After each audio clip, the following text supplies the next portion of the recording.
ಹಳೆಯ ಚಿನ್ನದ ಒಡವೆನ ಅಧಿಕ ಬೆಲೆಗೆ ಮಾರಬೇಕೆ? ಅಂದ್ರೆ ಆಟಿಕಾಗೆ ಕಾಲ್ ಮಾಡಿ 8880300300. Attica gold company. ಡಿಕೆ ಶಿವಕುಮಾರ್ ಅವರು ನೂತನ ಮುಖ್ಯಮಂತ್ರಿಯಾಗಿ ಅಧಿಕಾರ ಸ್ವೀಕಾರ ಮಾಡಿದ ಬಳಿಕ ಕಾಂಗ್ರೆಸ್ನಲ್ಲಿ ಹಲವು ರೀತಿಯ ಬದಲಾವಣೆಗಳಾಗ್ತಾ ಇದೆ. ಆಡಳಿತ ಸ್ವಲ್ಪ ವೇಗ ಪಡೆದುಕೊಂಡಿದೆ ಅನ್ನುವಂತಹ ಚರ್ಚೆಗಳಾಗ್ತಾ ಇತ್ತು.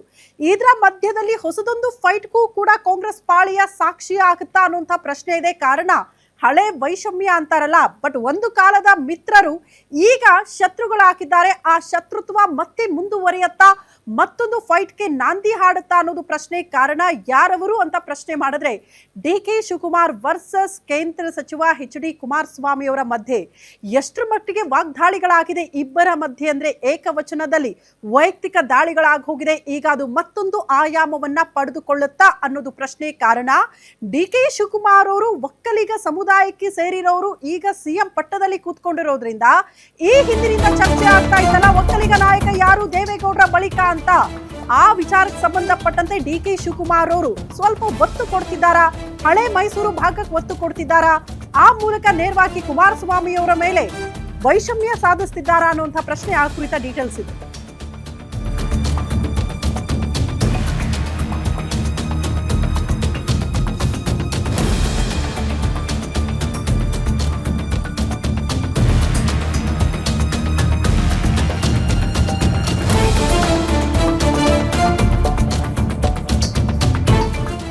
ಸರ್ಕಾರದಲ್ಲಿ ಇನ್ನು ಮುಂದೆ ಶುರುವಾಗುತ್ತಾ ಹೊಸದೊಂದು ಫೈಟ್. ಹಳೆ ಮೈಸೂರು ಭಾಗದಲ್ಲಿ ಇನ್ನು ಮುಂದೆ ಹೊಸ ಲೆಕ್ಕಾನ.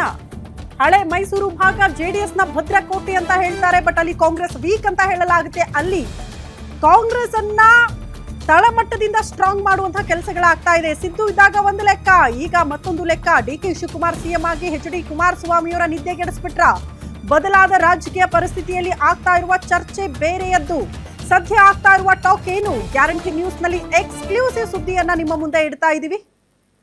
ಸಿದ್ದರಾಮಯ್ಯನವರಿದ್ದಾಗ ಒಂದು ಲೆಕ್ಕ, ಬಟ್ ಈಗ ಮತ್ತೊಂದು ಲೆಕ್ಕ. ಯಾಕೆ ಹೇಳ್ತಾ ಇದೀವಿ ಅಂದ್ರೆ, ನಾನು ಆಗ್ಲೇ ಹೇಳದ್ನಲ್ಲ, ಒಕ್ಕಲಿಗ ನಾಯಕ ಯಾರು ಅನ್ನುವಂತಹ ಚರ್ಚೆಗಳು ದೊಡ್ಡ ಮಟ್ಟದಲ್ಲಿ ಆಗ್ತಾ ಇತ್ತು. ಇಬ್ಬರು ನಾಯಕರ ಮಧ್ಯೆ ಪೈಪೋಟಿ ಇತ್ತು. ಈಗ ತಕ್ಕಡಿಯಲ್ಲಿ ಹಾಕಿ ನೋಡಿದ್ರೆ ಸ್ವಲ್ಪ ಡಿಕೆ ಶಿವಕುಮಾರ್ ಅವರ ಕಡೆಗೆ ಆ ತಕ್ಕಡಿ ವಾಲ್ದಂಗೆ ಕಾಣಿಸುತ್ತೆ. ಕಳೆದ ಒಂದು ವಾರದಿಂದ ಕಾಂಗ್ರೆಸ್ ಪಾಳ್ಯದಲ್ಲಿ ಹಲವಾರು ರೀತಿಯ ಬದಲಾವಣೆಗಳು. ಹಳೆ ಮೈಸೂರು ಭಾಗದಲ್ಲಿ ವೀಕ್ ಆಗಿದ್ದ ಕಾಂಗ್ರೆಸ್ಗೆ ಬೂಸ್ಟರ್ ಡೋಸ್ ಕೊಡುವಂತಹ ಕೆಲಸಗಳಾಗ್ತಾ ಇದೆ. ಒಕ್ಕಲಿಗ ಸಮುದಾಯದಲ್ಲಿ ಈಗ ಡಿಕೆ ಶಿವಕುಮಾರ್ ಅವರದ್ದೇ ಅತಿ ದೊಡ್ಡ ಚರ್ಚೆ ಆಗ್ತಾ ಇದೆ. ಇಷ್ಟು ದಿನ ಒಕ್ಕಲಿಗ ಸಮುದಾಯಕ್ಕೆ ಅವಕಾಶ ಇಲ್ಲ ಅಂತ ಲೀಡರ್ಸ್ ಹೇಳ್ತಾ ಇದ್ರು. ಈಗ ಡಿಕೆ ಸಿಎಂ ಆಗ್ತಾ ಇದ್ದಂತೆ ಸಂಪೂರ್ಣ ಚಿತ್ರಣ, ಪಿಕ್ಚರ್ ಚೇಂಜ್ ಆಗಿ ಹೋಗಿದೆ.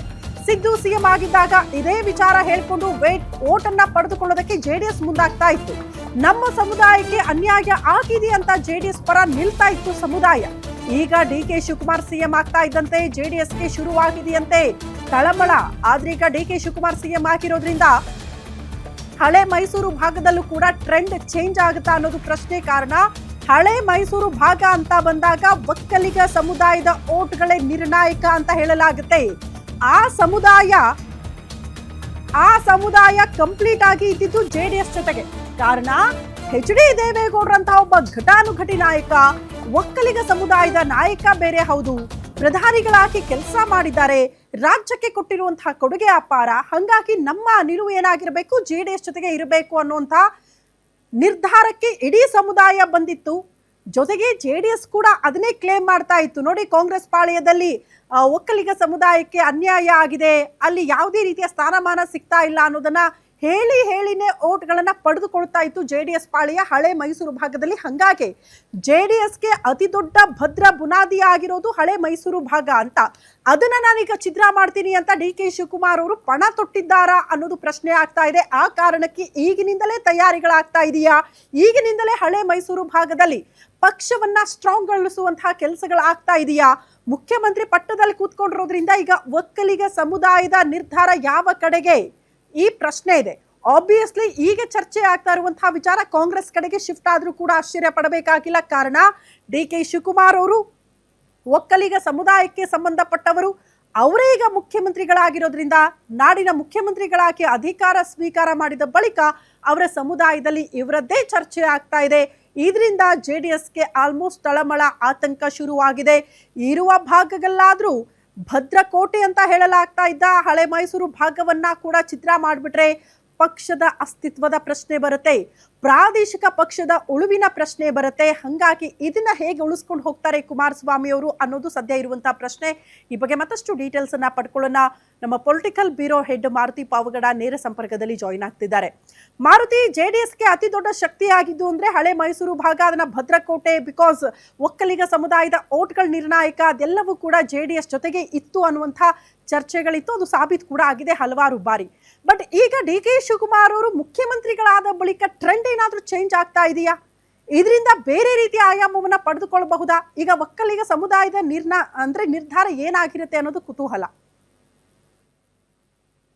ಶ್ರುತಿ, ಹಳೆ ಮೈಸೂರು ಭಾಗದಲ್ಲಿ ಜೆಡಿಎಸ್ ಬಹಳಷ್ಟು ಪ್ರಭಾವ ಇರುವಂತದ್ದು, ಬಹಳಷ್ಟು ಸಂಘಟನಾತ್ಮಕವಾಗಿ ಸದೃಢವಾಗಿರುವಂತ ಒಂದು ಪಕ್ಷ.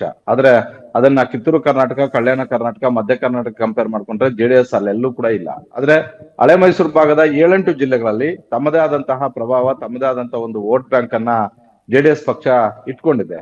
2023 ವಿಧಾನಸಭಾ ಚುನಾವಣೆಗೆ ಹೋಗೋದಕ್ಕೂ ಮೊದಲು ಸಿದ್ದರಾಮಯ್ಯ ಮತ್ತೆ ಡಿ ಕೆ ಶಿವಕುಮಾರ್ ಇಬ್ರು ಕೂಡ ಮುಖ್ಯಮಂತ್ರಿ ಜಪವನ್ನು ಮಾಡಿದ್ರು. ಅದರಲ್ಲೂ ಹಳೆ ಮೈಸೂರು ಭಾಗದ ಒಕ್ಕಲಿಗ ಪ್ರಾಬಲ್ಯ ಇರುವಂತಹ ಬಹುತೇಕ ಎಲ್ಲಾ ಕ್ಷೇತ್ರಗಳಲ್ಲೂ ಕೂಡ ಡಿ ಕೆ ಶಿವಕುಮಾರ್ ಅವರು ಪ್ರಚಾರ ಮಾಡುವಂತ ಒಂದು ಸಂದರ್ಭದಲ್ಲಿ ಈ ಬಾರಿ ನನ್ಗೊಂದು ಅವಕಾಶ ಕೊಡಿ, ನಿಮ್ಮ ಸಮುದಾಯದ ನಾಯಕರಿಗೆ, ಅಂದ್ರೆ ಹಿಂದೆ ಕುಮಾರಸ್ವಾಮಿ ಅವ್ರು ಕೈ ಹಿಡಿದಿದ್ರಿ, ಎಸ್.ಎಂ. ಕೃಷ್ಣ ಅವ್ರು ಕೈ ಹಿಡಿದಿದ್ರಿ, ದೇವೇಗೌಡರು ಕೈ ಹಿಡಿದಿದ್ರಿ, ಈಗ ನನ್ನ ಕೈ ಹಿಡಿದ್ರೆ ನಾನು ಕೂಡ ಮುಖ್ಯಮಂತ್ರಿ ಆಗ್ತೀನಿ ಅನ್ನುವಂತ ಒಂದು ಮನವಿಯನ್ನ ಮಾಡ್ಕೊಂಡಿದ್ರು. ಹೀಗಾಗಿ ಈ ಬಾರಿ ಜೆಡಿಎಸ್ಗೆ ಬಿಟ್ಟು ಕಾಂಗ್ರೆಸ್ ಪರ ಈ ಸಮುದಾಯ ನಿಲ್ತು. ಆದ್ರೆ 2.5 ವರ್ಷ ಆಯ್ತು, 3 ವರ್ಷ ಆಯ್ತು, ನಾಯಕತ್ವ ಬದಲಾವಣೆ ಆಗದೇ ಇದ್ದಂತಹ ಸಂದರ್ಭದಲ್ಲಿ ಚರ್ಚೆ ಆಗಿದ್ದೇನಂತ ಹೇಳಿದ್ರೆ ಈ ಭಾಗದ 7-8 ಜಿಲ್ಲೆಗಳಲ್ಲಿ ಒಕ್ಕಲಿಗ ಪ್ರಾಬಲ್ಯ ಇರುವಂತಹ ಕ್ಷೇತ್ರಗಳಲ್ಲಿ ನಾವು ವೋಟ್ ಹಾಕಿದ್ದು ಡಿ ಕೆ ಶಿವಕುಮಾರ್ ಮುಖ್ಯಮಂತ್ರಿ ಆಗ್ತಾರೆ ಅಂತ, ಮುಖ್ಯಮಂತ್ರಿ ಆಗುವಂತಹ ಲಕ್ಷಣಗಳು ಕಾಣಿಸ್ತಿಲ್ಲ ಅನ್ನುವಂತಹ ಒಂದು ಕಾರಣಕ್ಕೋಸ್ಕರ 2023ಕ್ಕೆ ಆ ಸಮುದಾಯ ನಿರ್ಧಾರ ಮತ್ತೆ ನಿರ್ಣಯಗಳು ಬೇರೆ ರೀತಿ ಇರ್ತವೆ ಅನ್ನುವಂತ ಒಂದು ಚರ್ಚೆ ಆರಂಭ ಆಗಿತ್ತು. ಹೀಗಾಗಿ ನಾನು ಹೇಳ್ತಿರೋದು, ಸಿದ್ದರಾಮಯ್ಯ ಅವರು ಇದ್ದಾಗ ಒಂದು ರೀತಿಯಾದಂತಹ ಒಂದು ರಾಜಕೀಯ ಲೆಕ್ಕಾಚಾರ ಇತ್ತು. ಅದು ಕೋಲಾರ ಆಗಿರ್ಬೋದು, ಚಿಕ್ಕಬಳ್ಳಾಪುರ ಆಗಿರ್ಬೋದು, ರಾಮನಗರ, ಮಂಡ್ಯ, ಮೈಸೂರು, ಚಾಮರಾಜನಗರ, ಹಾಸನ, ತುಮಕೂರು, ಈ ಜಿಲ್ಲೆಗಳಲ್ಲಿ ಸ್ವಾಭಾವಿಕವಾಗಿ ಬೇರೆ ಬೇರೆ ರೀತಿಯಾದಂತಹ ಒಂದು ರಾಜಕೀಯ ಚರ್ಚೆ ಆರಂಭ ಆಗುತ್ತೆ. ಯಾವಾಗ ಡಿ ಕೆ ಶಿವಕುಮಾರ್ ಅವರು ಮುಖ್ಯಮಂತ್ರಿ ಆದರೂ ಸಹಜವಾಗಿ ಈ ಕ್ಷೇತ್ರಗಳಲ್ಲಿ ಪ್ರಾಬಲ್ಯ ಇರುವಂತಹ ಸಮುದಾಯದಲ್ಲಿ ಮತ್ತೆ ಈಗ ಡಿ ಕೆ ಶಿವಕುಮಾರ್ ಅವರ ಜಪ ಶುರುವಾಗಿದೆ. ಹೀಗಾಗಿ ಸಹಜವಾಗಿ 2028ಕ್ಕೆ ನಮ್ಮದೇ ಆಟ ಅಂತ ಹೇಳ್ತಿದ್ದಂತಹ ಜೆಡಿಎಸ್ ನ ಮಾಜಿ ಮುಖ್ಯಮಂತ್ರಿ ಕುಮಾರಸ್ವಾಮಿ ಅವರಾಗಿರ್ಬೋದು, ಮಾಜಿ ಪ್ರಧಾನಿ ದೇವೇಗೌಡರಿಗಾಗಿರ್ಬೋದು, ಡಿ ಕೆ ಶಿವಕುಮಾರ್ ಅವರು ಮುಖ್ಯಮಂತ್ರಿ ಆಗಿರುವಂತದ್ದು ಅಷ್ಟು ಸುಲಭವಾಗಿ ಇನ್ನು ಮುಂದೆ ರಾಜಕೀಯ ಇಲ್ಲ ಅಂತ. ಇಲ್ಲಿ ನೇರ ಪೈಪೋಟಿ ಇರುವಂತದ್ದೇ ಕಾಂಗ್ರೆಸ್ ಹಾಗೂ ಜೆಡಿಎಸ್ ನ ನಡುವೆ. ಜೆಡಿಎಸ್ ಫಸ್ಟ್ ಪ್ಲೇಸ್ ಅಲ್ಲಿ ಇದ್ರೆ ಕಾಂಗ್ರೆಸ್ ಸೆಕೆಂಡ್ ಪ್ಲೇಸ್ ಅಲ್ಲಿ ಇದೆ. ಈಗ ಪ್ರಸಕ್ತ ರಾಜಕೀಯ ವಿದ್ಯಮಾನಗಳ ಬದಲಾವಣೆ ಹಿನ್ನೆಲೆಯಲ್ಲಿ ಈಗ ಕಾಂಗ್ರೆಸ್ ಹೈಕಮಾಂಡ್ ಕೂಡ ಕೊಟ್ಟ ಮಾತಿನಂತೆ ನಡ್ಕೊಂಡಿದೆ. ಸಿದ್ದರಾಮಯ್ಯ ಕೂಡ ಕಾಂಗ್ರೆಸ್ ಹೈಕಮಾಂಡ್ ಮುಂದೆ ಅವರು ಅವತ್ತು ಹೇಳ್ದಂತೆ ನಡ್ಕೊಂಡಿದ್ದಾರೆ. ಹೀಗಾಗಿ ಡಿ ಕೆ ಶಿವಕುಮಾರ್ ಅವರು ಇವತ್ತು ಮುಖ್ಯಮಂತ್ರಿ ಆಗಿದ್ದಾರೆ. ಸಹಜವಾಗಿ ಡಿ ಕೆ ಶಿವಕುಮಾರ್ ಅವರು ಮೊನ್ನೆಯಿಂದಲೇ ಕನಕಪುರದಿಂದಲೇ ಆರಂಭ ಮಾಡಿದ್ದಾರೆ, ರಾಮನಗರ ಮತ್ತೆ ಕನಕಪುರದಿಂದಲೇ ಆರಂಭ ಮಾಡಿದ್ದಾರೆ. ನಾನು ಕೇವಲ 2 ವರ್ಷದ ಮುಖ್ಯಮಂತ್ರಿ ಅಲ್ಲ, 2028ಕ್ಕೂ ಕೂಡ ಕಾಂಗ್ರೆಸ್ ಅಧಿಕಾರಕ್ಕೆ ಬರುವಂತ ನಿಟ್ಟಿನಲ್ಲಿ ನಾನು ಕೆಲಸ ಮಾಡ್ತೀನಿ ಅಂತ. ಹೀಗಾಗಿ ಹಳೆ ಮೈಸೂರು ಭಾಗವನ್ನ ಟಾರ್ಗೆಟ್ ಮಾಡ್ಕೊಂಡೆ ಸುಮಾರು 50ರಿಂದ 55 ವಿಧಾನಸಭಾ ಕ್ಷೇತ್ರಗಳು ಬರ್ತವೆ ಈ 7-8 ಜಿಲ್ಲೆಗಳಲ್ಲಿ. ಅದನ್ನೇ ಟಾರ್ಗೆಟ್ ಮಾಡ್ಕೊಂಡು ಡಿ ಕೆ ಶಿವಕುಮಾರ್ ಅವರು ಮಾತನಾಡಿರುವಂತದ್ದು, ಸಮುದಾಯವನ್ನ ಟಾರ್ಗೆಟ್ ಮಾಡ್ಕೊಂಡು ಮಾತನಾಡಿರುವಂತದ್ದು. ಹೀಗಾಗಿ ಇಷ್ಟು ದಿನಗಳ ಕಾಲ ದಳಪತಿಗಳು ಅಂದ್ರೆ ಕುಮಾರಸ್ವಾಮಿ ಮತ್ತೆ ದೇವೇಗೌಡರು ಏನ್ ರಾಜಕೀಯ ಲೆಕ್ಕಾಚಾರವನ್ನು ಹಾಕ್ತಾ ಇದ್ರು, ಕಳೆದ 1 ವಾರದಿಂದ ಬೇರೆ ರೀತಿಯಾದಂತ ಒಂದು ರಾಜಕೀಯ ಲೆಕ್ಕಾಚಾರ ಈ ಭಾಗದಲ್ಲಿ ಶುರುವಾಗಿದೆ. ಹೀಗಾಗಿ ಯಾವಾಗ ಹಳೆ ಮೈಸೂರು ಭಾಗದಲ್ಲಿ ಜೆಡಿಎಸ್ 35-40 ಗಡಿ ದಾಟಿತ್ತು, ಅವಾಗ ಅಧಿಕಾರ ಪಡ್ಕೊಂಡಿದ್ದಾರೆ. ಅದು 2018 ಆಗಿರ್ಬೋದು, 2004 ಆಗಿರ್ಬೋದು. 2004ರಲ್ಲಿ ಕಾಂಗ್ರೆಸ್ ಜೊತೆನೂ ಸರ್ಕಾರ ಮಾಡಿದ್ರು. ಅದಾದ ಬಳಿಕ 20 ತಿಂಗಳಾದ ಬಳಿಕ ಯಡಿಯೂರಪ್ಪ ಅವ್ರ ಜೊತೆ ಕೂಡ ಬಿಜೆಪಿ ಜೊತೆ ಸರ್ಕಾರ ಮಾಡಿದ್ರು. ಹೀಗಾಗಿ 3 ಬಾರಿ ಸರ್ಕಾರ ರಚನೆ ಮಾಡೋದಕ್ಕೆ ಸಹಜವಾಗಿ ಹಳೆ ಮೈಸೂರು ಭಾಗದಲ್ಲಿ ಜೆಡಿಎಸ್ 40ರ ಗಡಿ ದಾಟಿದ್ದೇ ಕಾರಣ ಆಗಿತ್ತು. ಈ ಬಾರಿ ಡಿ ಕೆ ಶಿವಕುಮಾರ್ ಅವರು ಮುಖ್ಯಮಂತ್ರಿ ಆಗಿರೋದ್ರಿಂದ ಜೆಡಿಎಸ್ ಅಷ್ಟು ಸ್ಥಾನಗಳನ್ನ ಗೆಲ್ಲೋದಕ್ಕೆ ಆಗೋದಿಲ್ಲ ಅನ್ನುವಂತ ಒಂದು ಲೆಕ್ಕಾಚಾರ ಶುರುವಾಗಿದೆ. ಇನ್ನು 2 ವರ್ಷ ಇದೆ ಚುನಾವಣೆಗೆ. ಈ ನಡುವೆ ಸರ್ಕಾರದ ವಿರುದ್ಧ ಏನ್ ಆರೋಪಗಳು ಬರ್ತವೋ, ಯಾವ ರೀತಿಯಾದಂತ ಒಂದು ದಾಖಲೆಗಳನ್ನ ಮಾಜಿ ಮುಖ್ಯಮಂತ್ರಿ ಕುಮಾರಸ್ವಾಮಿ ಅವರು ಹೊರಗಡೆ ತೆಗಿತಾರೋ ಗೊತ್ತಿಲ್ಲ, ಅದು ಯಾವ ರೀತಿ ಪ್ರಭಾವ ಬೀರುತ್ತೋ ಗೊತ್ತಿಲ್ಲ. ಆದ್ರೆ ಸದ್ಯದ ಟ್ರೆಂಡ್ ಈಗ ನೋಡ್ತಿದ್ರೆ ಸಹಜವಾಗಿ ಕಳೆದ 15 ದಿನಗಳ ಹಿಂದೆ ಬಹಳಷ್ಟು ಮೈನಸ್ ಪಾಯಿಂಟ್ ಅಲ್ಲಿ ಇದ್ದಂತಹ ಕಾಂಗ್ರೆಸ್ ಸಂಘಟನೆ ಈಗ ಡಿ ಕೆ ಶಿವಕುಮಾರ್ ಅವರು ಮುಖ್ಯಮಂತ್ರಿ ಆದ ಬಳಿಕ ಬಹಳಷ್ಟು ಬದಲಾವಣೆಗಳು ಆಗ್ತಿದ್ದಾವೆ. ಸಮುದಾಯದಲ್ಲೂ ಕೂಡ ಬೇರೆ ರೀತಿಯಾದಂತ ಒಂದು ಚರ್ಚೆ ಆರಂಭ ಆಗಿದೆ.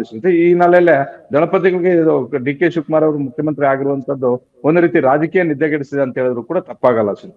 ಓಕೆ ಮಾರುತಿ, ಧನ್ಯವಾದಗಳು ತಮ್ಮೆಲ್ಲ ಮಾಹಿತಿಗೆ.